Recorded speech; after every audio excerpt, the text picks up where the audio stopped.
What's going on, guys? Unknown Player here, and today we've got for you guys is some beastly Black Ops 3 multiplayer gameplay, going 46 and 6 with the Mothership, which is currently the highest score streak in Black Ops 3 multiplayer. And we're on the map Hunted, playing Domination using the XR2 assault rifle, which is a burst fire weapon. This gameplay isn't actually mine; it's from my good friend Mr. Dark JD, and I'll link his channel down in the description. Make sure you go check him out, and he has a ton more Black Ops 3 gameplay, so definitely go check his channel. I'll link it in the description for you guys to look around, and of course he's got more Black Ops 3 gameplay on his channel. So this footage was recorded at E3 on the actual show floor against media and press, and this is a complete destruction. It shows the lethality of the biggest score streak currently in the game, and we're going to dive into this gameplay. As always, if you want to see more Black Ops 3 gameplay, I've got a ton right here on this channel. Make sure you subscribe so you don't miss out on my future uploads, and also drop a like rating on the video if you do enjoy this 46 and 6 beastly gameplay. So we're going to take a look at the class setup first off. You've got the XR2 assault rifle, of course, with a red dot sight in the optic slot. In attachments, we've got the stock, which allows you to strafe more when you're aiming down sight and move a little bit faster.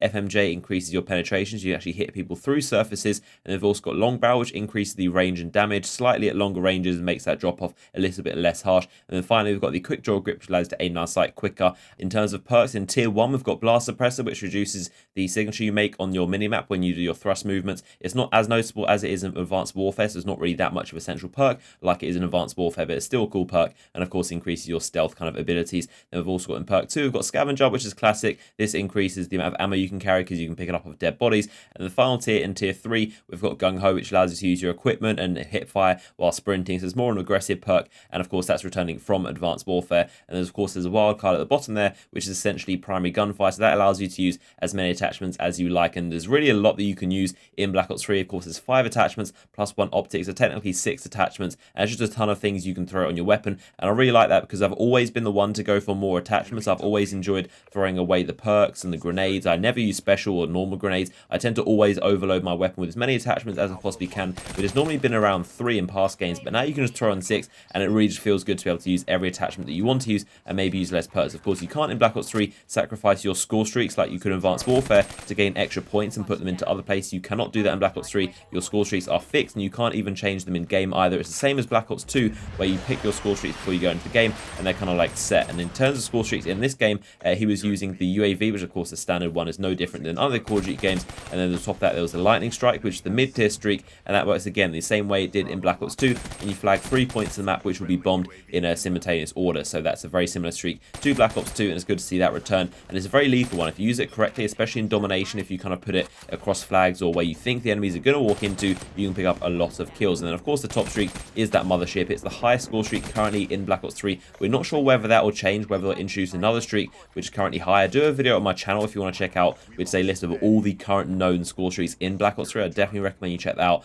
and I'll card it on screen right now, and also link it in the description for you guys to watch. But that's a list of all the score streaks in the game, and there are 6 boxes at the very bottom of the actual menu which are blocked out, so those aren't currently selectable, and that means there are 6 score streaks we haven't seen yet, and they could be anywhere from lower than UAV or higher than the Mothership. So it's possible there could be higher score streaks than the Mothership. Of course, we have seen most of the score streaks that are returning in some way. The dogs, which are one of the highest score streaks in both Black Ops 1 and 2, those are returning in the form of the rats, which are like these robot like barrels that spin around and drive around the map, and they will go and run you down. And we've also got the Mothership, which is kind of similar to the VTOL warship. We don't have an EMP, that is definitely missing, or an orbital VSAT. Those two are definitely one of the 2 most notable ones that are missing. I'm fairly sure, like 99% sure, they will be returning. Like I would not doubt for a second that they would be returning in Black Ops 3, and especially the orbital VSAT. Von Har has also said on Twitter, he pretty much confirmed that there is an orbital VSAT, and there's a way you can kind of interact with it, which is different to past Call of Duty games. So you can expect the orbital VSAT and the EMP to possibly be returning. And now we're going to take a look at the Mothership itself. You can see he just earned it. He was on 95 score, and he just managed to pick up a kill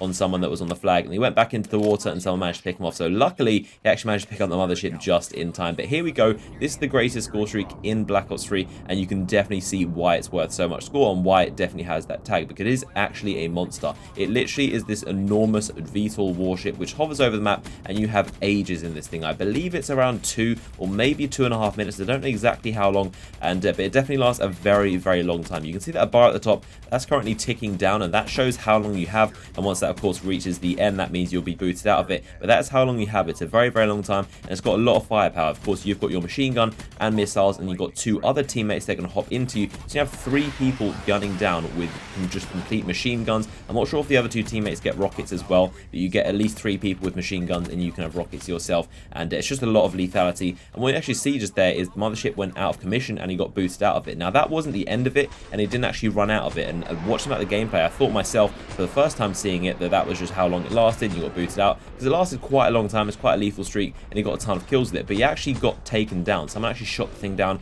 If you go back and kind of watch this and pause it right here, you can see it says lock. So someone's actually locking onto him, and there's like some sort of stinger missile that's actually taking him down. And that's actually what happened there. He did actually get shot down, and someone must have shot enough missiles at him to actually destroy the Mothership. And if you look at the bar right there, it was actually nowhere near finished. Like, he still had a very, very long time left in this thing, but it almost seems like he got his fill and got his use out of the Mothership, because he got a ton of kills, but there was still a ton more time that he had left in it. So it seems like taking down this thing is definitely worth it, because it sticks around for a very, very long time, and I feel like it's going to be very, very likely. I'm not sure how many rockets you need. I think you need possibly 4 to take down all 4 of the engines. When you do so, you can see it goes out of commission. The thing was smoking, it was very damaged, and it flew back to its base. So it was definitely out of commission because it took enough damage, but you can see just how much damage it took and how much damage it can do as well. So it's a very interesting score streak, and it's cool to see something that can be so lethal but can also be countered if you're smart with your missiles and you know how to shoot the thing down. And like I said, that's currently the highest score streak in the game, but we don't know whether it'll be something that will outrank it. We do know there's definitely not going to be any kind of game-ending nuke, or possibly any type of nuke that kills the whole enemy team. Treyarch has said numerous times, even from Black Ops 1, they aren't fans of those kind of nukes, and especially game-ending nukes and big score streaks like that just wipe out the whole team. They want you to be able to earn it and actually do the shooting yourself, and not just have a missile that just nukes the enemy team. So we can definitely not expect any kind of chem strike or DNA bomb or Moab or nuke returning in Black Ops 3. That's definitely not going to happen, but there could possibly be another score streak that outmatches it. We could possibly see some sort of swarm, like those little swarms that set people on fire, the little nanobots that we've seen in the trailer and various gameplays. I think that's very likely to be the highest score streak in the game, if not one of them, because I think that's very possible that you could have those swarms that we've seen various times. They go around, they set people on fire, and that would be a really, really cool score streak. Just imagine seeing everyone being lit on fire by these little nanobot locust things. But as you can see, the game ended just as he earned a second Mothership of the game, so that would have been an even more amount of kills if he actually got to use it. But unfortunately it ended. I'm not sure why, but domination in this build only lasted half time is at 65 score, and the full time was at 130. So I'm not sure why exactly that happened. I'm sure it'll be longer in the final build and go to 200. Of course, no time limit, it's just based on the score, and that's the new domination in Black Ops 3. But hopefully you guys enjoyed this gameplay. If you did, make sure to give it a like rating, and also check around my channel for more Black Ops 3 gameplay, and also check out Mr. Dark JD in the description for kindly sending me this gameplay. But hopefully you guys enjoyed the gameplay, and I'll see you guys in the next video.